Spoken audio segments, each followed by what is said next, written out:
bahwa mukmin yang kuat itu lebih baik daripada mukmin yang lemah. Ya, alhamdulillah tadi malam ada musran ranting NU Kedung Turi. Alhamdulillah Ustadz Haryo terpilih sebagai Rois Surya. Ya, bagaimana orang lain itu apakah baik atau tidak? Lihatlah dari perilakunya, bukan lihat dari agamanya. Apa keistimewaan dari Syekh Abdurrahman ini? Keistimewaannya cuma satu. Beliau ini orang yang sangat sabar menghadapi kecerewetan istrinya. Nanti kalau ada jamaah kok berdoa, Allahumma aku mohon kepadamu ya Allah dengan menyebut nama Pak Mul. Nah itu misalnya ya, ini berarti Pak Mul terkenal kesabarannya.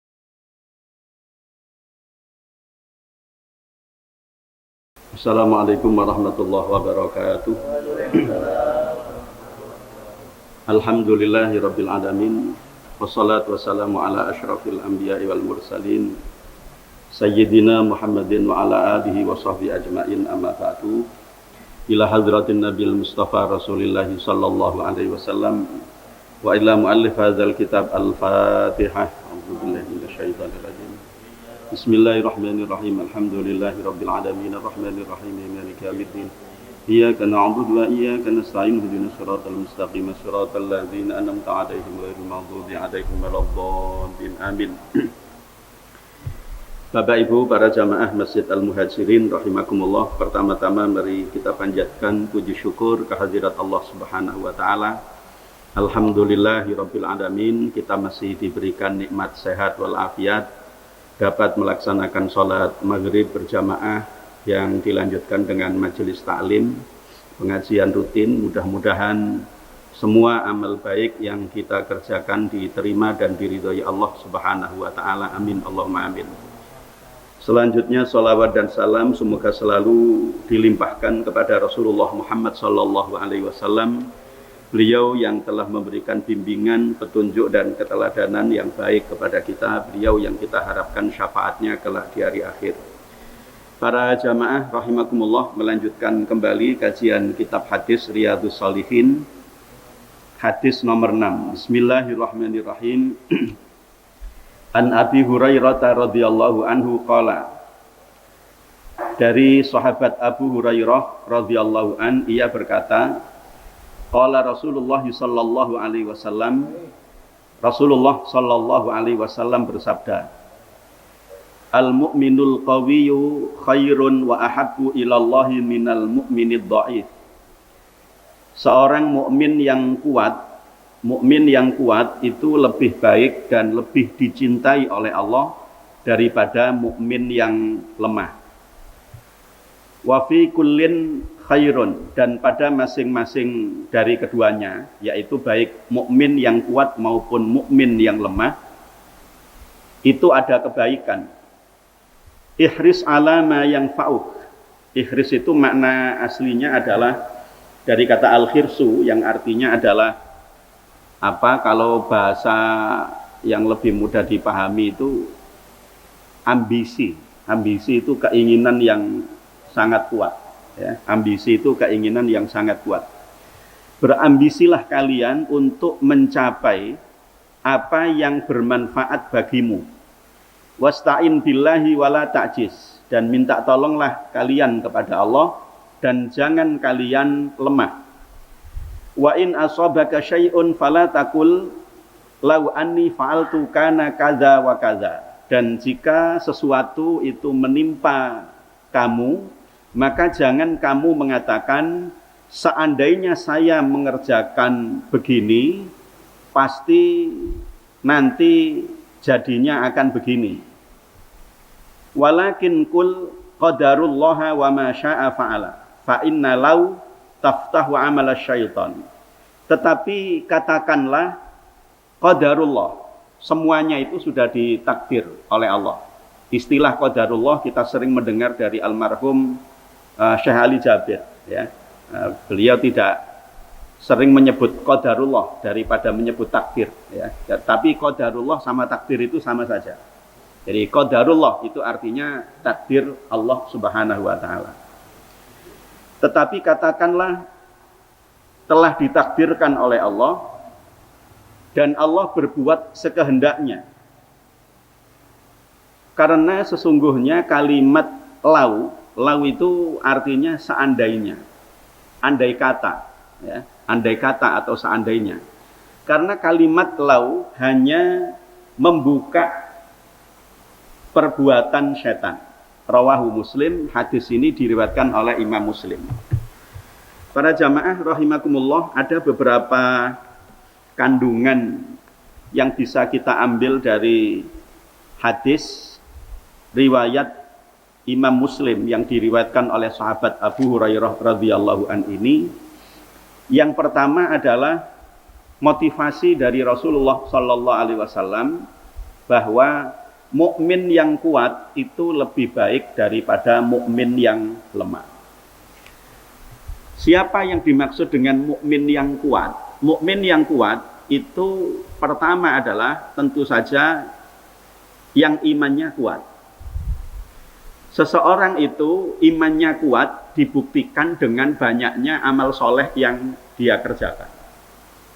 Jadi semakin banyak kebaikan yang kita kerjakan, itu menunjukkan bahwa keimanan kita itu kuat, keimanan kita itu pasang. Karena Rasulullah Shallallahu Alaihi Wasallam di dalam hadis yang lain menyebut iman itu bisa bertambah dan bisa berkurang. Al iman yazidu wa yanqusu. Iman itu bisa naik, bisa turun, bisa bertambah, bisa berkurang. Dan di dalam Al-Quran Allah Subhanahu Wa Taala juga menyebut ada upaya atau amal yang bisa kita lakukan untuk menambah keimanan kita kepada Allah Subhanahu wa taala. Salah satunya adalah dengan membaca Al-Qur'an. Ya, salah satunya adalah dengan membaca Al-Qur'an. Jadi kalau dalam keseharian kita ya 24 jam itu ternyata kita lebih banyak melakukan kebaikan, itu artinya iman kita sedang bertambah. Itu menjadi indikator dari bertambahnya keimanan kita. Sebaliknya kalau dalam keseharian itu ternyata sedikit sekali amal baik yang kita kerjakan, bahkan justru malah lebih banyak amal tidak baik yang kita lakukan, maka itu menjadi pertanda bahwa iman kita itu sedang surut. Na'udzubillahi min dzalik ya. Jadi mukmin yang kuat itu artinya mukmin yang pertama adalah imannya kuat. Yang kedua, mukmin yang kuat di sini itu yang dimaksud adalah kuat dalam segala hal. Ya, mukmin yang kuat itu mukmin yang sehat, yang secara fisik itu kuat, ya. Jadi karena dengan kekuatan, dengan kesehatan itu kita bisa banyak melakukan amal kebaikan. Mukmin yang kuat itu juga bisa berarti di sini mukmin yang ekonominya kuat, karena dengan ekonomi yang kuat ia bisa membantu saudaranya yang lemah, yang tidak kuat ekonominya. Mukmin yang kuat di sini juga bisa berarti mukmin yang kuat pengetahuannya, ya, kuat pengetahuannya. Karena dengan memiliki pengetahuan yang memadai, yang kuat, maka ia bisa membantu saudaranya yang lain yang wawasannya kurang. Ya, jadi kuat dalam segala hal. Ya, jadi mukmin yang kuat dalam segala hal itu lebih baik daripada mukmin yang lemah. Kemudian para jamaah rahimakumullah, di dalam hadis ini Rasulullah menyebut juga wa fi kullin khairun. Dan pada masing-masing mukmin yang kuat dan mukmin yang lemah itu ada kebaikan. Jadi bisa dikatakan begini, mukmin yang kuat itu baik, mukmin yang lemah itu baik. Karena masing-masing ini ada kebaikan. Di mana letak kebaikan keduanya? Di dalam syarahnya kitab Riyadhus Shalihin ini, Dalilul Falihin disebutkan bahwa keduanya ini, baik mukmin yang kuat maupun mukmin yang lemah, itu keduanya sama-sama punya iman kepada Allah Subhanahu wa taala. Dan iman itu adalah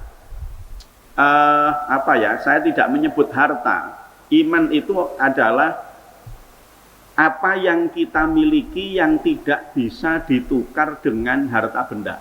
Itu iman. Karena ini nanti yang akan menentukan diri kita di hadapan Allah Subhanahu wa ta'ala.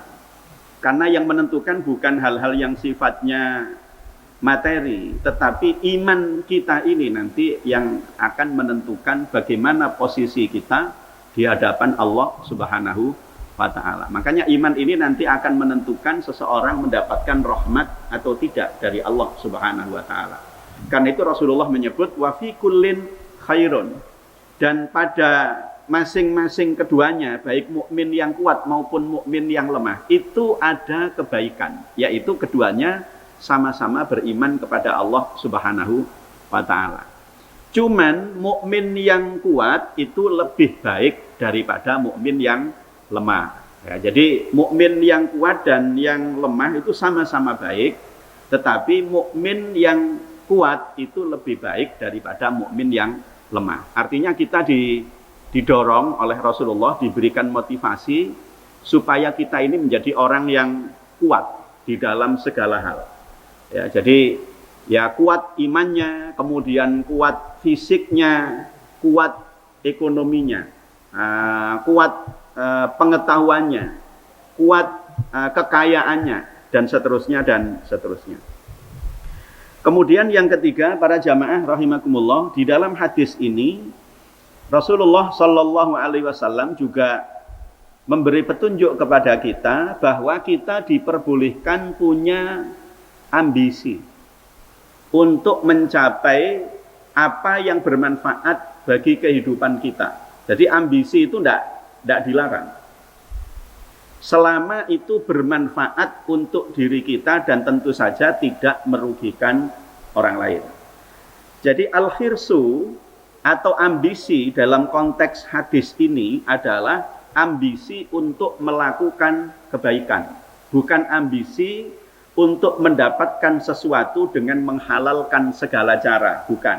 Ya, tetapi ambisi yang dimaksud di sini adalah keinginan yang sangat kuat untuk mencapai apa saja yang bermanfaat bagi diri kita. Misalnya begini, ya, kita tidak mau kalah dengan siapapun dalam soal ibadah. Urusan sholat jamaah gak mau kalah dengan siapapun. Urusan sedekah tidak mau kalah dengan siapapun. Urusan mencari ilmu tidak mau kalah dengan siapapun. Urusan nyambut gawe tidak mau kalah dengan siapapun. Urusan kegiatan di masyarakat tidak mau kalah dengan siapapun. Ini positif. Ini positif.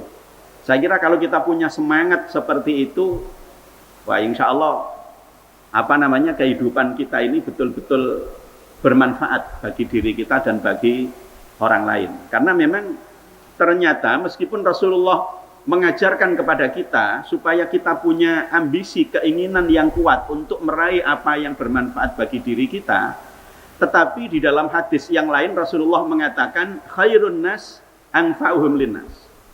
Sebaik-baik manusia adalah yang memberikan manfaat kepada manusia lainnya, kepada orang lainnya.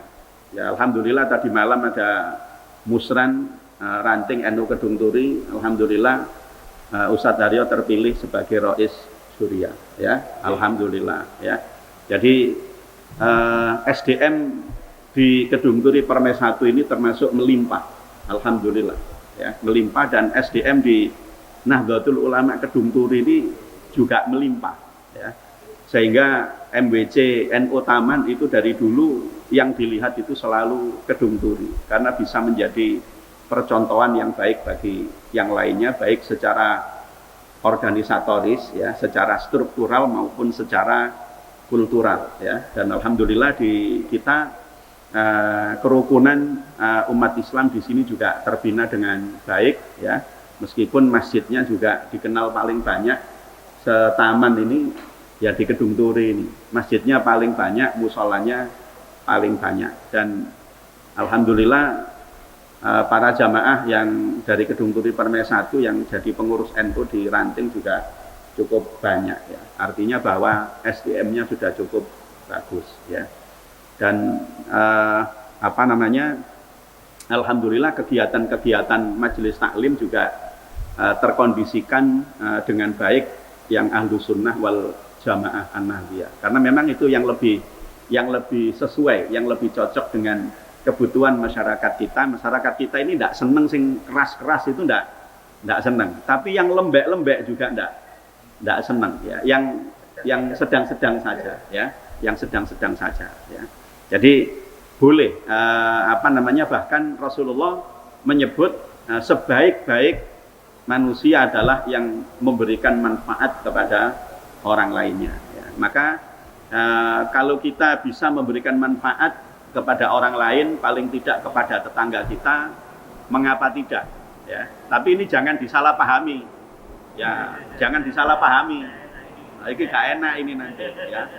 Saya kan bermanfaat untuk itu Pak, untuk Bu itu, ya. Mengapa niatnya nyeneng nih, ya. Itu ndak bukan memberi manfaat itu namanya, ya. Gawe masalah namanya, ya. Ya, jadi para jamaah, bagaimana hidup kita ini bisa punya manfaat kepada orang lain. Dan Rasulullah ternyata juga meskipun usianya tidak panjang, hanya 63 tahun, tapi kehidupan beliau memberikan manfaat kepada banyak orang. Dan alhamdulillah umat Islam populasinya sudah 1 miliar lebih, ya. Dan Islam akan menjadi agama terbesar di dunia, bukan karena semata-mata keunggulan tauhidnya, ya. Karena kalau kita bicara tauhid, Islam mesti unggul. Karena dalam Islam itu la ilaha illallah, tidak ada Tuhan selain Allah. Dan tauhid di dalam Islam itu tidak bisa dikalahkan oleh keyakinan agama manapun. Itu yang pertama, yang membuat Islam akan selalu unggul. Yang kedua, letak keunggulannya itu karena akhlakul karimah. Karena akhlakul karimah. Jadi semakin kita bisa berperilaku baik, berperilaku positif, itu orang akan melihat bukan agama kita sebenarnya, tetapi akhlak kita, perilaku kita. Jadi kalau kita ingin lihat bagaimana orang lain itu apakah baik atau tidak, lihatlah dari perilakunya, bukan lihat dari agamanya. Karena ternyata sing Islam yo akeh, tapi sing gak sembahyang yo akeh. Kan begitu, ya. Jadi lihat akhlakul karimahnya, perilakunya. Karena itu sebenarnya yang lebih ditonjolkan dari ajaran agama di samping tauhid itu adalah akhlakul karimah. Sedangkan untuk syariat, untuk ibadah, itu kan hubungan manusia secara private dengan Allah Subhanahu wa Ta'ala, sehingga tidak perlu lalu disampaikan, ditunjuk-tunjukkan kepada orang lain, ya. Karena ini urusannya urusan pribadi, ya. Baik, para jamaah rahimakumullah. Kemudian yang keempat, Rasulullah Shallallahu Alaihi Wasallam juga memerintahkan kepada kita untuk selalu memohon pertolongan kepada Allah. Wasta'in billahi wala ta'jiz. Dan jangan sampai kita ini lemah, artinya putus asa. Termasuk ketika kita berdoa, ya, mohon pertolongan kepada Allah itu termasuk ketika kita berdoa. Sebenarnya di Al-Quran itu kan ada dua perintah dari Allah supaya kita selalu memohon pertolongan dengan Allah, tapi dengan wasilah. Apa itu? Wasta'inu bis-sabri was-shalah. Minta tolonglah kalian kepada Allah dengan kesabaran dan dengan sholat yang kalian kerjakan. Jadi ternyata kesabaran diri kita menghadapi apapun problematika kehidupan yang kita hadapi sehari-hari, itu bisa kita jadikan sebagai, dalam tanda petik, itu modal atau perantara atau wasilah untuk memohon kepada Allah supaya apa yang menjadi hajat kita itu dikabulkan oleh Allah Subhanahu wa Ta'ala. Jenengan mungkin masih ingat kalau buka YouTube itu cerita populer yang dari Yaman itu. Jadi ada seorang wali yang dia ini tidak terkenal sebagai wali. Lalu orang-orang itu berdoa kepada Allah dengan wasilah menyebut nama wali yang orang ini merasa dirinya bukan sebagai wali. Siapa? Syekh Abdurrahman, siapa itu? Syekh Abdurrahman Bajalban apa? Ya, itu nanti silakan bisa dilihat sendiri di YouTube. Itu cerita terkenal dari Yaman. Apa keistimewaan dari Syekh Abdurrahman ini? Keistimewaannya cuma satu. Beliau ini orang yang sangat sabar menghadapi kecerewetan istrinya. Jadi kesabarannya itu cuma satu sebenarnya. Beliau ini orang yang terkenal sabar menghadapi ini omelan istrinya. Jadi kalau beliau ini dimarahi istrinya, diem saja. Wes tidak pernah bales sama sekali. Loh, ini kesabaran beliau ini ternyata diketahui banyak orang. Diketahui banyak orang. Tidak ada laki-laki sesabar beliau ini.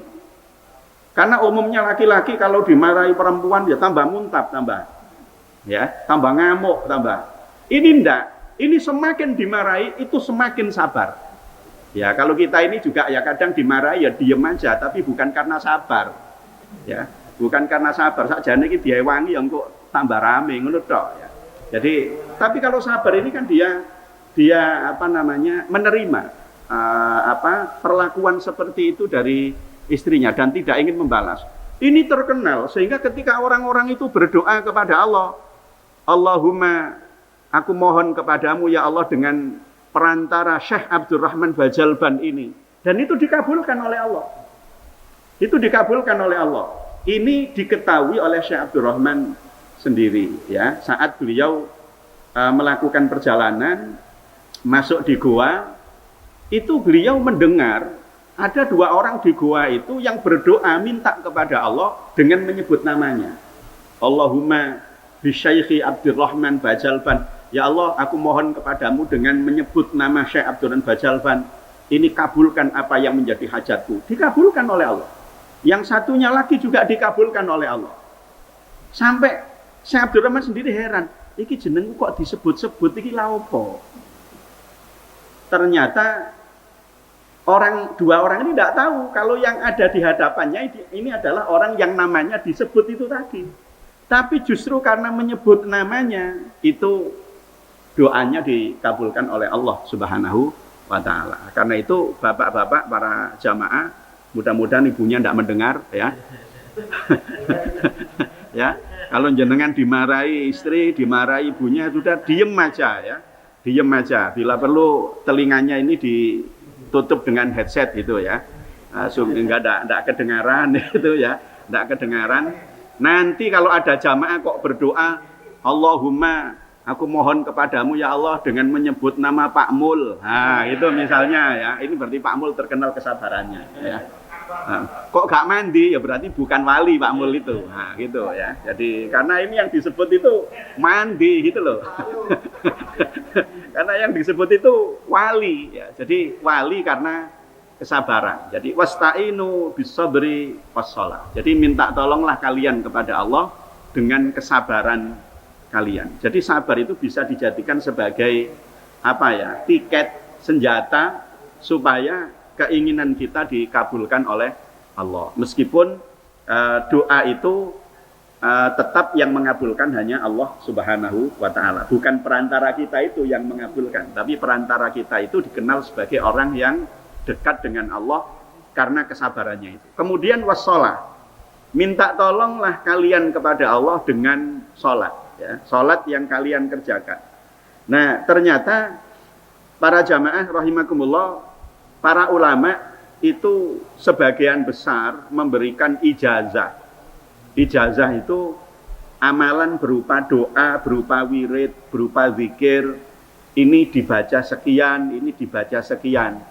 Itu para ulama sebagian besar itu memerintahkan supaya dibaca sesudah mengerjakan sholat 5 waktu.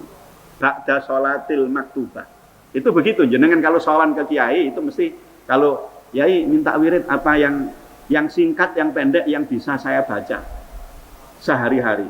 Dikasih ini dibaca sekian, dibaca sesudah sholat 5 waktu. Ya, karena sholat 5 waktu itu bisa kita jadikan sebagai wasilah juga untuk minta kepada Allah Subhanahu wa Ta'ala. Apalagi isinya sholat itu ya permohonan doa kepada Allah Subhanahu wa Ta'ala. Jadi Karena itu salah satu di antara waktu yang mustajabah dalam berdoa adalah sesudah sholat 5 waktu. Kemudian para jamaah rahimakumullah, ada sholat yang memang bisa kita jadikan sebagai ibadah untuk memohon kepada Allah supaya keinginan kita, hajat kita itu terkabul. Misalnya begini, urusan rezeki. Nah, itu ada sholat duha. Ya, urusan rezeki itu ada sholat duha. Tetapi jangan keliru. Jangan punya niatan aku tak sholat duha supaya soge. Nah, itu keliru berarti niatnya. Aku tak sholat duha supaya nyekel duit akeh. Lalu nyambut gawe ini pekerjaannya ditinggalkan, itu tidak benar. Jadi sholatnya ini dikerjakan karena sholat ini ibadah, ya ini harus tujuannya karena Allah Subhanahu wa Ta'ala. Tetapi bahwa sholat duha itu bisa dijadikan sebagai media bagi kita untuk memohon kepada Allah agar Allah mengaruniakan rizki kepada kita yang banyak, yang halal, yang barokah. Amin Allahumma amin. Saya tidak menyebut kaya loh ya. Banyak, halal, barokah. Gak soge, gak opo-opo, sing penting akeh. Nah, gitu kan? Ya, kan bener kan? Gak soge, gak apa-apa, yang penting akeh. Ya. Ya, banyak, kemudian halal, barokah. Nah, ini yang paling penting ya, barokahnya ini. Ya cukup ya. Cukupnya punya rumah satu ya, rumah satu gitu. Cukupnya mobil satu ya mobil satu, cukupnya mobil dua ya mobil dua. Minta cukup aja ya. Jadi itu tidak apa-apa. Dan kalau kita minta kepada Allah itu memang para jamaah ya minta yang satu itu karena memang kita optimis bahwa dengan pekerjaan kita, dengan jerih payah kita, usaha kita, insya Allah kita bisa meraih itu. Jadi artinya yang kita minta kepada Allah itu ketemu nanti dengan jalur ikhtiar kita. Jadi Allah yang memberikan rezeki, kita yang berusaha keras, lalu ditambah dengan berdoa kepada Allah, insya Allah ketemu di situ nanti. Ikhtiar kita dengan kehendak Allah berupa rezeki yang diberikan kepada kita. Kalau ini bisa terjadi, maka insya Allah kita tidak akan pernah kekurangan secara materi. Itu sholat duha. Ada lagi sholat itu yang karena orang punya kepentingan khusus. Namanya sholat hajat. Hajat itu artinya kan kepentingan atau keperluan atau kebutuhan. Misalnya begini, termasuk cari utangan saja, ngapunten ya. Nah, ini rahasianya ya. Saya tunjukkan meskipun ini lewat pengeras suara ya. Ya, jadi jenengan cari utangan kok susah. Sholat hajat aja. Sholat hajat sudah kesana kemari artinya sudah berusaha. Dan niatnya itu cari utangan ini baik, bukan niat utang terus melarikan diri atau ngemplang, itu bukan. Karena sekarang ini banyak tagihan-tagihan online itu banyak. Saya sendiri tidak pernah transaksi apa-apa, dapat kiriman nomor Anda didaftarkan sebagai oleh orang lain sebagai jaminan hutang. Saya tidak kenal dengan orangnya kok. Tidak kenal dengan orangnya. Selama Anda tidak menghubungi yang bersangkutan supaya membayar hutang secara online, maka nomor Anda akan selalu kami hubungi. Ya tak hapus gitu aja. Ya hubung-hubungono tinggal menghapus gitu aja. Ya, wong enggak kenal siapa orangnya, enggak kenal online-nya siapa. Ya, terus gimana lagi ya? Jadi kalau orang utang itu artinya kan dia pasti ingin memenuhi kebutuhan hidupnya. Ya, mungkin enggak. Orang utang itu kan macam-macam. Ada orang yang sebenarnya dia enggak mau utang, tapi karena terpaksa. Daripada mencuri kan lebih baik hutang, ya, lebih baik hutang. Ya. Maka kalau sulit untuk mendapatkan utangan itu, sholat hajat. Ya. Sholat hajat itu gampang. Sholli sunnatal hajati raq'ataini lillahi ta'ala. Saya niat sholat hajat disebutkan di hatinya hajatnya itu apa. Ya, saya niat sholat hajat muga-muga nang oleh utangan gitu loh. Lillahi ta'ala. Cuman enggak boleh diniati usolli sunnatal hajati supaya nang oleh utangan lillahi ta'ala. Itu enggak boleh. Yang penting saat takbiratul ihram niat saja sholat hajat. Kemudian diniatkan supaya dia diberikan kemudahan oleh Allah dapat pinjaman. Karena dia tidak ingin jangan sampai kalau tidak dapat utangan diri dan keluarganya itu sampai mati kelaparan misalnya. Karena ini menyangkut bisa bertahan hidup ya. Itu sholat hajat. Ada sholat itu yang karena ini minta pertolongan kepada Allah, itu karena kita dihadapkan pada pilihan-pilihan yang sulit. Para jamaah kadang hidup ini kita tidak punya pilihan. Karena tidak punya pilihan, tidak perlu istikharah, kan gitu ya. Tidak punya pilihan kok, tidak perlu istikharah. Tapi kalau pilihannya banyak, waduh ini pas ngelamar pekerjaan diterima semua. Gimana ini? Yang ini pegawai BUMN, yang ini pegawai negeri. Wah, kan wis jelas semua ini. Kan tidak mungkin tapi diambil semua. Nah, itu Rasulullah Shallallahu Alaihi Wasallam memberikan petunjuk kepada kita sholat namanya sholat istikharah. Doanya pun yang mengajarkan Rasulullah. Dan hadisnya sahih. Jadi Allahumma inni astakhiruka bi ilmika wa qudratika. Ya Allah, aku mohon petunjuk kepadamu dengan ilmumu dan dengan kekuasaanmu. Nah, ini yang mengajarkan doa itu Rasulullah. Sehingga nanti kita akan diberikan pilihan oleh Allah untuk memilih salah satu dari banyak pilihan ini tadi. Sehingga kita tidak akan tersesat, kita tidak akan kebujuk, kita tidak akan terperosok pada pilihan yang keliru. Itu namanya sholat istikharah. Ya, sholat istikharah. Kepingin gampang ini, karir, pangkat, jabatan, pekerjaan, sholat tahajud. Jadi ternyata minta pertolongan kepada Allah itu bisa berupa doa kepada Allah dan bisa berupa sholat itu sendiri. Ya, karena itu kita diajarkan oleh Rasulullah untuk tidak bosan di dalam berdoa. Kadang kita kan bosan para jamaah ya, berdoa itu iki mari sholat donga ngene, mari sholat donga ngene. Tapi sik durung kabul-kabul ae. Kadang itu bosen. Kadang akhirnya wis gak donga wis, wong gak kurang ya gak kabul-kabul.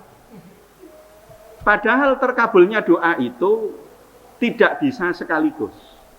Ada orang yang doanya dikabulkan langsung oleh Allah, tapi mungkin itu bukan makom bagi kebanyakan orang. Ya, itu makom-makom walinya Allah itu tadi yang begitu doa. Tapi walinya Allah meskipun doanya dikabulkan oleh Allah, yang diminta oleh mereka bukan materi.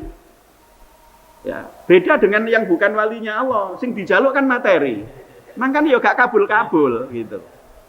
Walinya Allah itu meskipun doanya itu mustajabah, tapi yang mereka minta bukan materi. Loh, Kanjeng Nabi itu doanya mustajabah, tapi beliau tidak minta materi. Kalau beliau minta materi yo soge dari dulu. Wong gunung Uhud itu bisa jadi emas kalau beliau mau minta kepada Allah Subhanahu wa Ta'ala. Ya, artinya kalau ternyata Allah tidak mengabulkan doa kita, itu jangan membuat kita lalu putus asa lalu tidak berdoa. Kadang saya sendiri merasa begini para jamaah. Ya, berdoa itu bukan semata-mata karena kita minta kepada Allah karena ada keinginan kita yang kita berharap dikabulkan oleh Allah. Menurut saya begini berdoa itu. Wong Kanjeng Nabi sendiri yang mengatakan ad-du'a mukhul ibadah. Doa itu otaknya ibadah, intinya ibadah. Ibadah apapun itu intinya ya orang ini meminta sesungguhnya kepada Allah Subhanahu wa Ta'ala. Karena itu dikabul tidak dikabul tetaplah berdoa. Itu begitu. Kadang doa panjang coro Jawa itu ya, terus angen-angen iki dikabul apa enggak ayo ambek Gusti Allah. Nah, ini jangan kita punya perasaan begitu. Pokoknya berdoa saja. Karena doa itu mukhul ibadah. Karena doa itu intinya ibadah. Kita sholat itu berdoa. Kita puasa itu intinya ya berdoa. Kita baca Al-Quran itu ya intinya berdoa. Karena itu jangan pernah putus asa untuk memohon kepada Allah Subhanahu wa Ta'ala. Kemudian yang kelima, Rasulullah Shallallahu Alaihi Wasallam mengajarkan kepada kita, jika ada sesuatu menimpa kalian, maka janganlah kalian mengatakan, seandainya saya mengerjakan begini, niscaya pasti akan terjadi begini. Contohnya begini ya, mohon maaf. Ini kaitannya dengan takdir.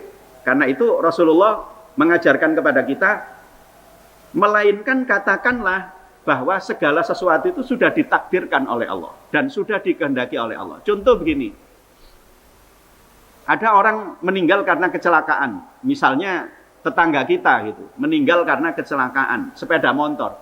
Dia tadi keluar habis maghrib, lalu kita mengatakan begini, kok iku mau gak metu mari maghrib, seandainya dia tadi tidak keluar habis maghrib sepeda motoran, pasti tidak akan terjadi kecelakaan.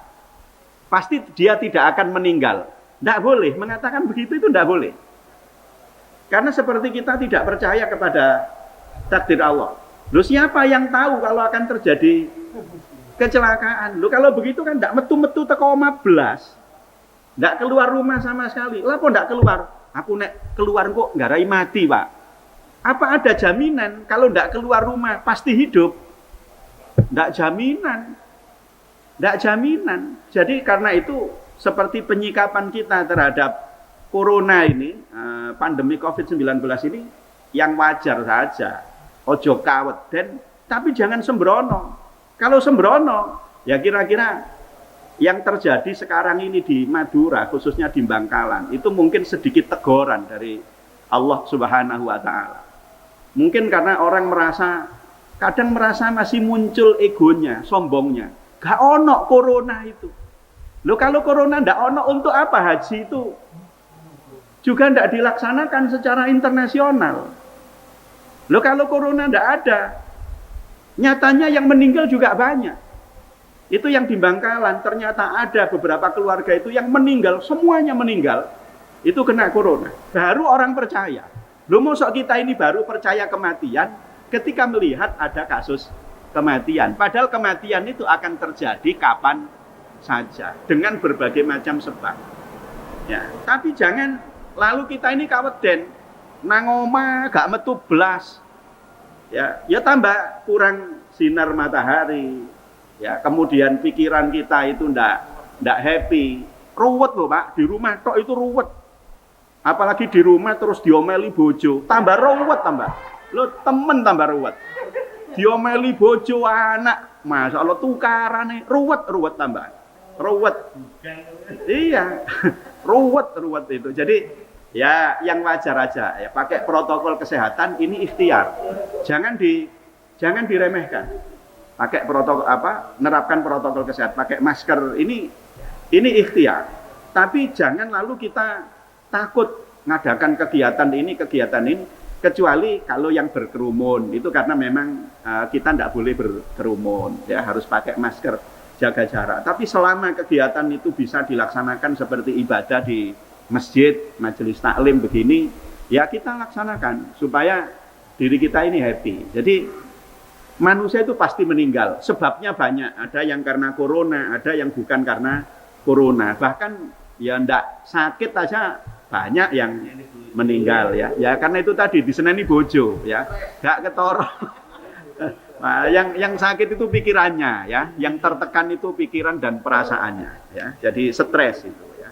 Jadi karena itu para jamaah rahimakumullah, jangan kita mengatakan perkataan seperti itu tadi. Ini tadi kalau dia ndak keluar pasti ndak meninggal. Ndak boleh mengatakan begitu, itu ndak. Segera istighfar kepada Allah. Karena semua yang terjadi itu takdir Allah Subhanahu wa Ta'ala ya. Jadi termasuk ini tadi gara-gara ini akhirnya saya ndak jadi nandatangani kontrak. Nah itu juga ndak boleh, begitu itu ndak boleh.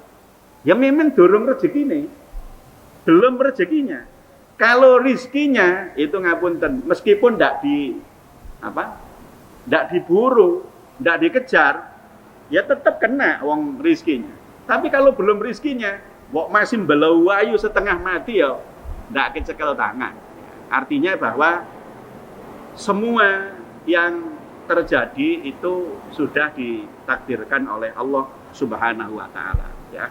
Rasulullah menyebut mengapa kita tidak boleh mengatakan seandainya, andaikan, andai kata, itu karena setan itu seringkali berandai-andai.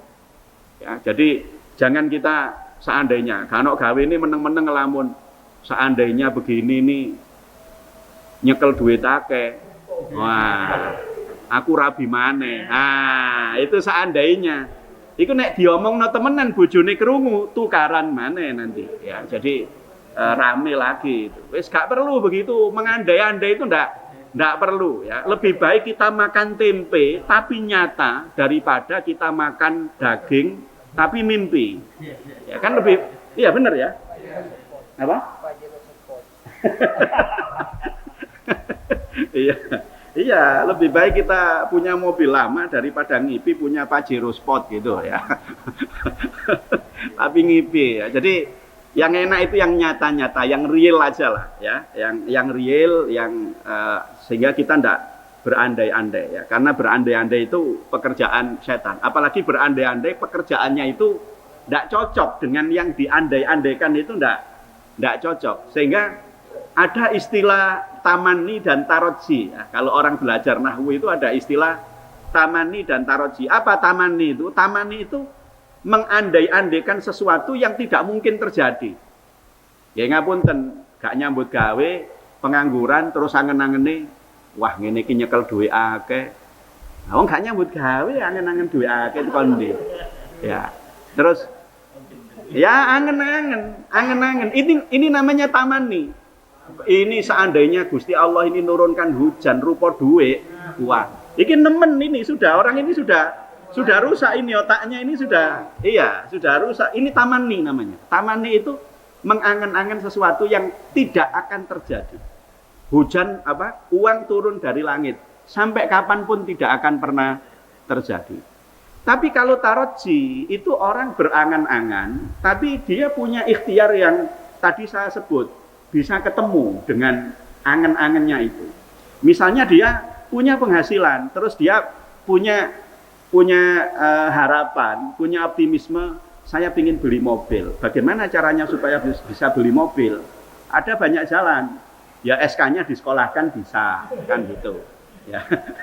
Itu cara yang paling mudah, ya, kan gampang. Atau ngumpulkan dulu sedikit demi sedikit, atau beli mobil bekas misalnya, itu realistis itu taroji namanya, bukan tamani. Jadi di dalam agama kita diajarkan untuk yang mimpi kita itu yang bisa kita raih, yaitu tadilah ya lebih baik makan tempe daripada nyata daripada makan daging tapi mimpi ya. Para jamaah sudah isya ini ya? Oh belum? Oke, baik. Karena belum isya mungkin ada pertanyaan dari para jamaah? Tidak ada. Kalau tidak ada, saya lanjutkan satu hadis lagi. Okay. Baik, hadis nomor 7. Bismillahirrahmanirrahim. Wa anhu dan diriwayatkan juga dari sahabat Abu Hurairah radhiyallahu an. Anna Rasulullah sallallahu alaihi wasallam, bahwa sesungguhnya Rasulullah sallallahu alaihi wasallam qala, beliau bersabda, hujibatin naru bisyahawat wa hujibatil jannatu bil makarih, muttafaqun alaih. Neraka itu tertutup atau diliputi dengan berbagai syahwat. Artinya jalan menuju neraka, padahal neraka itu tempat penderitaan, tempat penyiksaan, api di dalamnya itu yang membakar manusia. Tapi itu diliputi dengan berbagai macam kesenangan. Wa hujibatil jannatu bil makarih, sedangkan surga itu ditutupi dengan berbagai macam kesulitan ya. Di sini disebutkan kesukaran, keberatan. Muttafaqun alaih. Hadis sahih riwayat Imam Bukhari Muslim. Para jamaah rahimakumullah, ini ujian bagi orang-orang yang beriman bahwa kehidupan di dunia ini enak dan tidak enak itu semuanya adalah ujian. Karena itu Allah di dalam Al-Qur'an berfirman Allazi khalaqal mauta wal hayata liyabluwakum ayyukum ahsanu amala, ya. Jadi kehidupan, kematian, yang enak, yang tidak enak. Yang enak itu kan kehidupan, yang tidak enak itu kematian.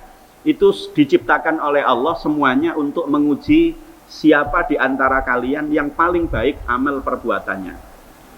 Kalau kita memahami hadis ini, riwayat Abu Hurairah hadis nomor 7, bahwa neraka itu dikepung dengan berbagai macam kesenangan, surga itu dikepung dengan berbagai macam kesulitan, maka memang benar ketika kita mengerjakan kebaikan itu ternyata godaannya besar. Mau melakukan tahajud itu godaannya juga berat, ngantuk, males, ya, capek dan lain sebagainya, ya. Tapi kalau mau melakukan kemaksiatan itu kok gampang sekali, menyenangkan sekali, ya, menyenangkan sekali. Jadi surga Allah itu dikelilingi dengan berbagai macam kesukaran. Artinya untuk mencapai surga itu memang berat. Sedangkan untuk mencapai neraka itu mudah sekali karena dikepung dengan berbagai macam syahwat. Sholat seperti yang minggu lalu saya sampaikan, kita mengerjakan sholat, puasa, itu mudah. Ternyata yang berat itu adalah menjaga, merawat bagaimana kita bisa istiqomah tetap melakukan sholat 5 waktu secara berjamaah. Itu yang paling berat di situ. Jadi mengerjakannya gampang.